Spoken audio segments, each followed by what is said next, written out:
এই ভিডিওতে কথা বলবো কিভাবে আপনার দৈনন্দিন জীবনে পুরা দিন জুড়ে আপনি হাই এনার্জি ধরে রাখতে পারবেন এবং এনার্জেটিক থাকতে পারবেন। বিভিন্ন রিসার্চের ফলাফলে দেখা গিয়েছে আমাদের বর্তমান জীবনে প্রোডাক্টিভিটির পিছনে সবচেয়ে গুরুত্বপূর্ণ কারেন্সি হচ্ছে এনার্জি, টাইম না। অনেকেই ভাবে যে সময় সবচেয়ে গুরুত্বপূর্ণ কারেন্সি প্রোডাক্টিভিটির জন্য, কিন্তু অনেক সময় দেখা যায় যে অনেকেই সবাই 24 ঘন্টাই পায় দিনে, কিন্তু অনেকেই খুব ভালো পারফরমেন্স দেখাতে পারে কোনো একটা পার্টিকুলার সেক্টরে, অনেকে দেখাতে পারে না। এখানে কিন্তু দুইজনই 24 ঘন্টায় সময় পাচ্ছে। অনেকে বলে যে এটা হয়তো বা টাইম ম্যানেজমেন্টের ফলে হতে পারে, কিন্তু বিভিন্ন রিসার্চ স্টাডি এবং বিভিন্ন এক্সপার্ট যারা বিভিন্ন ফিল্ডে ভালো করেছে ওদেরকে ইন্টারভিউ করে দেখা গেছে এইটার পিছনে সবচেয়ে গুরুত্বপূর্ণ রোল প্লে করে হচ্ছে এনার্জি। সারাদিন জুড়ে বিভিন্ন টাস্কের জন্য আপনার ফোকাস করা লাগবে, আপনার কনসেন্ট্রেট করা লাগবে, আপনার উইল পাওয়ার ধরে রাখা লাগবে। প্রত্যেকটাই একটা ফাংশন অফ এনার্জি। তার মানে হচ্ছে যদি আপনি আপনার বডির এনার্জি ধরে রাখতে পারেন, আপনার ফিজিক্যাল বা মেন্টাল এনার্জি, তখন উইল পাওয়ার বা ফোকাস ধরে রাখাও সহজ হয়ে যায়। সেই ভিডিওতে কথা বলবো সারাদিনে আপনি কিভাবে সেই এনার্জিটা ধরে রাখতে পারবেন। আমাদের বডির এনার্জির একটা ফান্ডামেন্টাল একটা রিদম আছে, ওইটা মানে হচ্ছে আমরা কোনো একটা সময় ধরে কোনো একটা অ্যাক্টিভিটি করলে ওই অ্যাক্টিভিটি করার পর আমাদের রেস্ট দরকার হয়, এবং এই জিনিসটা আমাদের বডির একটা রিদম। আমরা অনেক সময় একটা টাইম ধরে একটা কাজ করতে পারবো ফোকাস দিয়ে, কনসেন্ট্রেশন দিয়ে, কিন্তু ওইটার পর আমাদের একটা রেস্ট দরকার হবে। এই প্রিন্সিপালটা আমাদের মাথায় রাখতে হবে। এই জন্য আপনি যদি সারাদিন ধরে খাটেন, আপনার খুবই গুরুত্বপূর্ণ ওরকম একটা কোয়ালিটির ঘুম পাওয়ার। এই রিদমটা দিন জুড়েই চলতে থাকে এবং আল্ট্রেডিয়ান রিদম বলে। আইডিয়াটা হচ্ছে আমাদের বডিতে প্রতি 90 মিনিটের মতো আমরা আমাদের বডির ক্রিয়েটিভিটি, আমাদের will power, focus, concentration high থাকে, কিন্তু এরপরে হঠাৎ করে কমে যায়, যার পরে আমাদের 20 থেকে 25 মিনিটের মতো রেস্ট দরকার হয়। এটা আমাদের বডিতে চলতেই থাকে এই রিদমটা সারাদিন জুড়ে। এটা ঠিক সার্কেডিয়ান রিদমের মতো যেটার কথা মাত্র বললাম। তো ওই সিস্টেমটার স্ট্র্যাটেজিটা বেশ ক্লিয়ার। আপনি যখন 60 থেকে 90 মিনিট ঠিকভাবে কাজ করবেন, তার ঠিক 10-15 মিনিট পরই আপনার রেস্ট নিজেকে দিতে হবে। যদি আপনি 60 থেকে 90 মিনিট কাজ করেন, আপনি খুব ফোকাস নিয়ে ওইটার উপরেই কাজ করবেন, মাল্টিটাস্কিং করবেন না, অন্য কিছুতে আপনি অ্যাটেনশন দিবেন না। ওই 60 থেকে 90 মিনিটের মতো অ্যাটেনশন ধরে রাখার পর নিজেকে রেস্ট নিতে বাধ্য করবেন 15-20 মিনিটের জন্য। এরকম অ্যাক্টিভলি এনগেজ এবং স্ট্র্যাটেজিক্যালি ডিসএনগেজ এই সিস্টেমটা অনেক জায়গায় রেকর্ড করে দেখা গিয়েছে বেশ ভালো পারফরমেন্স দেয়। যদিও অনেক আর্টিফিশিয়াল মেথডস আছে, যেমন ক্যাফিন খেয়ে, যেমন কফি রেগুলারলি খেয়ে আপনি আপনার এনার্জি হাই রাখতে পারবেন, এটা সাস্টেনেবল না। ইভেনচুয়ালি আপনার নিজের আল্ট্রেডিয়ান রিদমটা বুঝে নিতে হবে যে আমি ঠিক কতটুকু সময়ের জন্য আমি ফোকাস ধরে কাজ করতে পারি, এবং তার ঠিক পরপরই আমার কত সময়ের জন্য ব্রেক নেওয়া লাগে। এই প্রিন্সিপালটাই ব্যবহার করে একটা বিখ্যাত প্রোডাক্টিভিটি টেকনিক আছে না, যার নাম হচ্ছে পমোডোরো টেকনিক। পমোডোরো টেকনিকের বেসিক আইডিয়াটা হচ্ছে আপনি 25 মিনিট কোনো একটা কিছু খুব ফোকাস দিয়ে করবেন, 5 মিনিট রেস্ট নেবেন। এটা আপনি রিপিট করতে থাকবেন যতক্ষণ আপনার ক্যালেন্ডারে স্লট আছে যে 3 ঘন্টা পড়াশোনা করব, 25-5 করে আগাতে পারবেন। এটা অনেকের জন্য কাজ করে, আমি এটা একটা মডিফাইড ভার্সন ইউজ করি।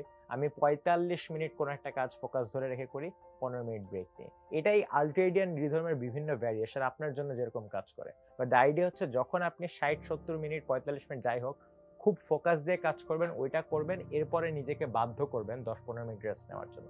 এই কনসেপ্টটা ধরে রেখে নিজের মতো সময়টা আপনি বানিয়ে নেন। এই 15 থেকে 20 মিনিট আপনি কি করবেন? এই 15-20 মিনিটে আপনার এমন একটা কাজ করতে হবে যেটা এক ধরনের রিচুয়াল। মানে হচ্ছে আপনার এই জিনিসটা নিয়ে ভাবা লাগবে না, এবং ওই কাজটা এমন কিছু হতে হবে যেটা আপনাকে রিফ্রেশ করবে। কিরকম? ধরেন রিফ্রেশনের বিভিন্ন ধরনের কাজ হতে পারে। একটা হচ্ছে ফিজিক্যাল রিফ্রেশিং, একটা হচ্ছে মেন্টাল রিফ্রেশিং। আপনি ফিজিক্যাল রিফ্রেশিং এর জন্য একটু রেস্ট নিতে পারেন, শুয়ে পড়তে পারেন বা নিজেকে স্ট্রেচ করতে পারেন। আপনি ফিজিক্যাল রেস্টের জন্য একটা সুন্দর একটা কোথাও থেকে হেঁটে আসতে পারেন, বা আপনি ঘরের মধ্যে কয়েকটা চক্কর দিতে পারেন। মেন্টাল রেস্টের জন্য আপনি ফ্রেন্ডের সাথে কথা বলতে পারেন, বা আপনার ফ্যামিলি মেম্বারদের সাথে কথা বলতে পারেন, বা কিছু খেতে পারেন। এরকম 10-15 মিনিটের একটা ফিক্সড কয়েকটা রিচুয়াল আপনি মাথার মধ্যে ঠিক করে রাখবেন, যাতে যখনই 45 মিনিট হবে আপনার কাজের ফোকাসটা আস্তে আস্তে কমে আসবে, তখনই আপনি রিচুয়ালটা শুরু করে দিতে পারবেন। যেরকম আল্ট্রেডিয়ান রিদম, এই এনার্জি সাইকেলটা আপনি নিজের অ্যাডভান্টেজে ব্যবহার করতে পারবেন, এই 40 মিনিট 15 মিনিট করে করে বা 60 মিনিট 30 মিনিট এভাবে করে করে, সেরকম ভাবে কিন্তু আপনি সার্কেডিয়ান রিদম বা আপনার ঘুমের সাইকেলটাও নিজের অ্যাডভান্টেজে করতে পারবেন। আপনি যখন ঘুমাতে যান ওইটা আপনার আইডেন্টিফাই করতে হবে, আপনার কতটুকু ঘুম ওই টাইমের জন্য আপনি লাগবে ওইটা আইডেন্টিফাই করতে হবে। 7 থেকে 9 ঘন্টার মতো সাধারণত জরুরি হয়। এর থেকে কম হয়ে গেলে রিসার্চে দেখা গেছে যারা 6 ঘন্টার নিচে ঘুমায় তাদের পারফরমেন্সে সবসময় ক্ষতি দেখা যায়। তো আইডিয়াটা হচ্ছে আপনি ট্রায়াল এন্ড এরর করে যখন আপনার ফ্লেক্সিবিলিটি থাকবেন, আপনি বিভিন্ন স্লিপ সাইকেল চেষ্টা করবেন, দেখবেন কোনটা আপনার ভালো লাগছে। যদি আপনি ধরেন রাত 3টায় ঘুমান, দেখেন আপনার 7 থেকে 9 ঘন্টার থেকে বেশি সময় লাগছে, এটা মানে আপনার হয়তোবা স্লিপ সাইকেলটা আপনার সাথে মিলছে না। এমন একটা সাইকেলে যেটা আপনি স্টেবল 7 থেকে 9 ঘন্টা ঘুম পাচ্ছেন, উঠে আপনার ফ্রেশ লাগছে এবং আপনি ওটা ধরে রাখতে পারবেন আপনার রুটিনের বাকি সব ঠিক রেখে, এরকম একটা সাইকেলে উপর আপনি ইভেন্চুয়ালি ফোকাস করবেন। আরেকটা এনার্জি সাইকেল যেটা আপনি নিজের অ্যাডভান্টেজ ইউজ করতে পারবেন, এটাকে সেকেন্ড উইন্ড বলা হয়। আইডিয়াটা হচ্ছে আপনি যখন সারাদিন কাজ করবেন, সারাদিন কাজ করার পর বিকাল বা সন্ধ্যার দিকে আপনার টায়ার্ড লাগা শুরু করবে। ইমিডিয়েটলি ওই টায়ার্ড লাগার পরে আপনার হঠাৎ করে আরেকটা বার্স্ট অফ এনার্জি আসবে আপনার ঘুমের আগ পর্যন্ত। জিনিসটাকে সেকেন্ড উইন্ড বলে। এটা অনেক ধরনের ফিজিক্যাল অ্যাক্টিভিটিতে দেখা যায়। ম্যারাথন রানাররা যখন একটা ম্যারাথনে দৌড়ায়, একটা পর্যায়ে গিয়ে তারা টায়ার্ড হয়ে যায়, কিন্তু ইমিডিয়েটলি ওইটার পরে তাদের একটা সেকেন্ড উইন্ড অফ এনার্জি আসে। বেসিক্যালি বায়োলজিক্যালি হয় কি, বডি বুঝে যায় কি পরিমাণ অক্সিজেন ব্যবহার করা লাগবে, কি পরিমাণ মাসেলকে টায়ার্ড করা লাগবে, ওইভাবে ওই এনার্জি আসার ফলে তাদের পারফরমেন্স বেড়ে যায়। এই জিনিসটা আমাদের দৈনন্দিন জীবনে হয় এবং এটার একটা এভলিউশনারি ব্যাখ্যা আছে। ব্যাখ্যাটা হলো, যখন আমরা সারাদিন খাটতাম অনেক আগে, অনেক হাজার হাজার বছর আগে, তখন সারাদিন খাটার পর সন্ধ্যায় আমাদের টায়ার্ড লাগতো, কিন্তু তখন আমরা তো আর ডিরেক্টলি ঘুমাতে যেতে পারবো না, তখন আমাদের নিজেদেরকে বিভিন্ন ন্যাচারাল ক্যালামিটি, পশু পাখির কাছ থেকে সেভ করা লাগে। ওই সময়টুকু আমাদের একটা বডি আরেকটা এনার্জি দিত, যাতে ইভেন্চুয়ালি আমরা একটা ভালো শেল্টার পেয়ে, ভালো একটা বাসা পেয়ে ওখানে আমরা ঘুমাতে পারি এবং সকল ডেঞ্জার থেকে নিজেদের নিরাপদ রাখতে পারি। এই জিনিসটা আমাদের দৈনন্দিন জীবনে দেখা যায়। আমরা যখন সকাল বিকাল কাজ করি, হঠাৎ করে স্কুল থেকে আসার পর আমাদের টায়ার্ড লাগা শুরু করে, কিন্তু হঠাৎ করে সন্ধ্যা আবার এনার্জি ফেরত আসে। সো এই এনার্জি সাইকেলটা আপনি নিজের অ্যাডভান্টেজে নিতে পারবেন। কিভাবে? যখন সকাল বিকাল এনার্জি থাকবে, আপনার যে কাজটা করা লাগবে ওটার উপর ফোকাস করবেন। যখন এনার্জিটা কমে যাবে, তখন যেসব জায়গায় আপনার অতটা কগনিটিভ এনার্জি লাগবে না, যেমন হচ্ছে আপনার কয়েকটা এক্সট্রা কারিকুলার অ্যাক্টিভিটি, হয়তো বা স্টুডেন্ট পড়ানো বা হচ্ছে কোনো একটা গল্পের বই পড়া, যেগুলো আপনার অতটা মেন্টাল এফোর্ট লাগবে না, ওগুলো আপনি ফোকাস করতে পারবেন। সন্ধ্যায় যখন এনার্জি ফেরত আসবেন, তখন আপনি আবার পড়াশোনা বা এমন কিছু যেগুলো আপনার মেন্টাল এফোর্ট বেশি লাগবে, ওগুলো ফোকাস করতে পারবেন।